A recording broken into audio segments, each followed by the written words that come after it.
Senior at Atherton High School, and I'm here on behalf of Louisville Sex Education Now in opposition of SB 7.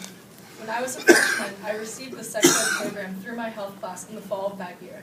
The people who came in to teach us were from a third-party organization, and the content was heavily flawed. The program was shame-based, religiously biased, abstinence education. One example of an exercise we completed has stuck with me throughout high school. I was chosen to be the example, and the teacher gave me a piece of tape. She proceeded to instruct me to stick it on a variety of my classmates' arms, and then attach it to another piece of tape. "It doesn't stick, does it?" she told us. She then elaborated by saying, "This tape represents a woman and her sexual partners. The other piece of tape is her husband. When she has had other sexual partners, she has a harder time sticking with her husband and is less valuable." Let me break down the flagrant analogies in this issue. For starters, what the presenter didn't know was that a month prior to her sex ed program, I was raped. I'll let you imagine how offensive and hurtful it is to compare a rape victim to a worthless piece of tape. She made me feel as if I was damaged goods because I had sex before, despite it not being my choice.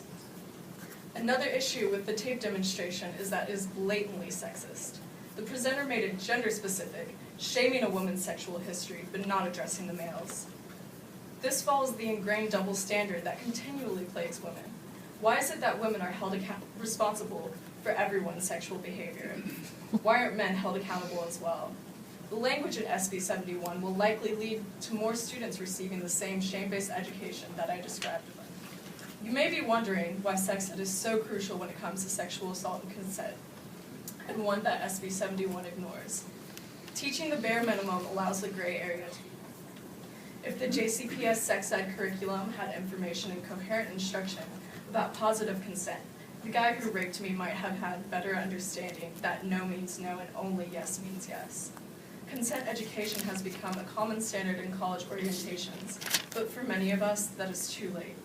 Maybe if our school's sex ed had more information about how to deal with sexual assault and not shame-based language such as expected standard and outside of wedlock, which denies the experiences of those like me who do not fit the standard, the more survivors would feel empowered to hold their assailants accountable, which could prove a deterrent to other attacks.